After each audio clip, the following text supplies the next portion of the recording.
This is Overtime, a weekly moment of off-the-cuff commentary on everything from sports and politics to observations about everyday life from NFL All-Pro Carl Lee. Welcome to Overtime. Hello, ladies and gentlemen. This is Carl Lee, and this is an Overtime.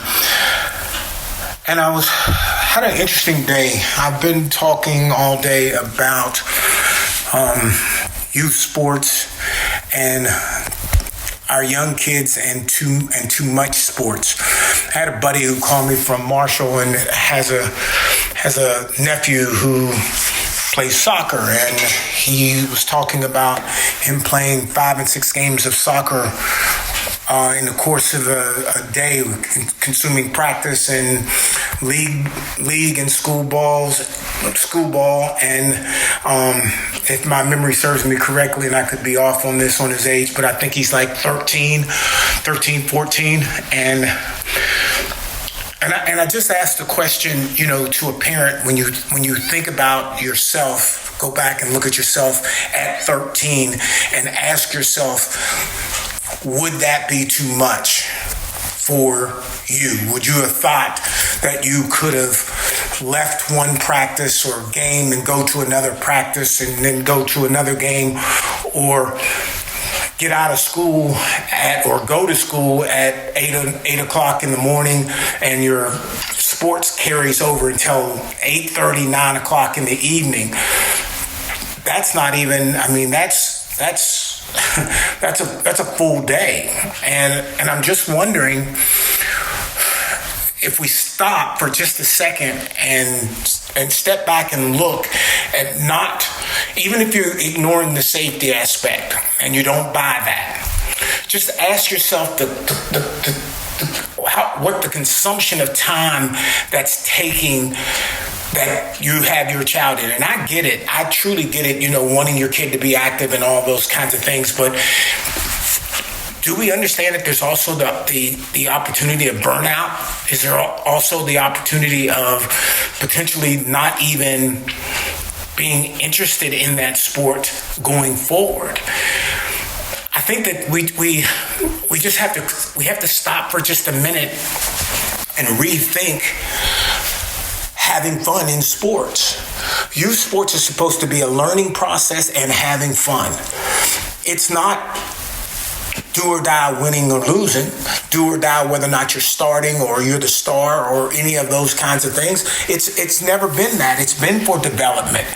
And I get it. Youth sports, youth all-stars, we watch adult men fight week in and week out over youth sports, and we've made it into something that is not a child thing. Because I don't think my mom and dad would want me to see them in an altercation with another adult in the bleachers or in the school or anywhere. I think they would hide that from me. And we're not even hiding that.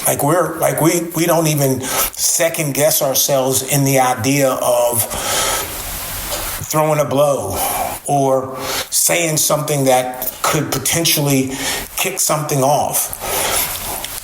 So we put ourselves in a situation where the consumption of sports and time that we're getting our kids to participate in and put them at risk, and then we sit in the bleachers yelling and screaming and talking about who's playing, who's not playing, whose kids this, some kids this, the officials did that, and next thing you know, we're thrown out of the game, and now we're mad, and now we're confronting the official as though we want to go to blows with him or her.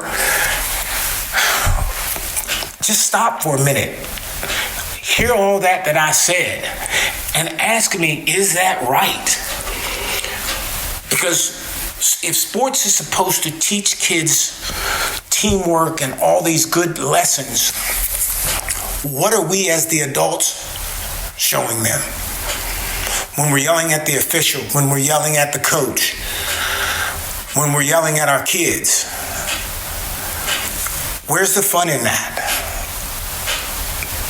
How can a talented kid on the floor, on the field, on the court, have fun when mom or dad are yelling at him because he missed a shot or because he did something wrong, or yelling at his coach, or fighting with his coach for that matter. None of that's impossible anymore. And I hate to use an example, and I won't use any names, but there's a young kid that plays for South Charleston's All-Star team. I'm not even going to name what level, but is an extremely talented young kid. Plays hard, offense, defense. He's all over the floor. He'll do anything. Great shooter. Dad's calm, sits and chills, watches the game, and just, him and you can, if you watch him close, him and his son they have communications, but it's so subtle that you wouldn't even know it. If the kid looks at his dad and looks at him like he's distraught because something's happened, dad gives him just like a wave off, like just wave it off, don't worry about it. He calms down and plays very well right after that happens. But there was an incident that took place in one of our recent All-Star games that upset the dad, and rightfully so, because of the situation. His kid got hit and was on the floor, and he was worried about him being hurt. And he got up, ends up basically winning the game. And I went up to Dad and said, and hugged him, because I respect him and love his son to death. And I told him, I said, you don't have to fight your son's battle on the court. I know that you're concerned about him being hurt, but once he gets up, you saw did you pay attention to what he done? He basically went out and won the game for his team. That's who you have. He won't need any motivation. He won't need you to be mad at what happens. You can be mad if he gets hurt or something like that because of a foul or whatever that may not have gotten called. That's justifiable. But the point that I wanted him to understand, and I want most of you all to understand, when you have a kid that is talented, who is dug into the sport, like loves it and can play it and is looking to do the best he can do for his team, you don't have to say anything, because that kid wants it more than you want it. Because he's not wanting it for you, he's wanting it for him. Sometimes we get in a situation where we want it for us. And we got to be careful of where we lie on that. Because I think, especially again, talking about the youth, we got to allow them to have some fun. And games get tight, and we all get all tensed up and get all heated up and mad at the officials and mad at the coaches and all that kind of stuff. And our kids, if and when they lose, we've got to be able to say something to them. We got to be able to talk to them and say, hey, that's all right.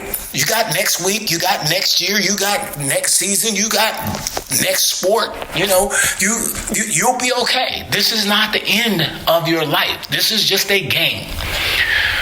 But we're making it like every game is a Super Bowl. Every game is the NBA Finals. Every game is the championship for soccer. The World Series. Everything has become drastically important and vital that we win. No, we're wrong. We are wrong. What it is we need to teach them teamwork, sportsmanship, having fun, and then those who have the ability to play at the next level, whether that's middle school, whether that's high school, whether that's college, any division, and or whether it's Sunday, that'll take care of itself. That'll take care of itself. But let's give them a reason to want to get there. Because if I'm playing now, I don't want to get yelled at. I'm getting yelled at from my coach, which is understandable, but I'm getting yelled at from the bleachers. We're not even yelling the same thing. And because we're not yelling the same thing, who am I going to pick? Whose choice am I going to pick? I'm going to do what Dad tells me, or I'm going to do what the coach tells me. And the confusion in that for these little kids is taking the fun out of it. And let's don't do that. Let's rethink youth sports. And again, for those politicians out there who keep wanting to pass these laws for their kids so that they can do it, please stop. Please stop. Sports are fine where it's at. And travel sports, they can't mix with regular sports. They can't. It's just too much. And you want your kid to do it, but that means everybody's got to do it. Every sport's got to do it. And football can't do it. Soccer can't do it. It's just too risky. And so just let your kid play and let him have fun. And his future will be his future. That's all I got. I just need to get that off my chest. And we'll be back with you again on Tuesday.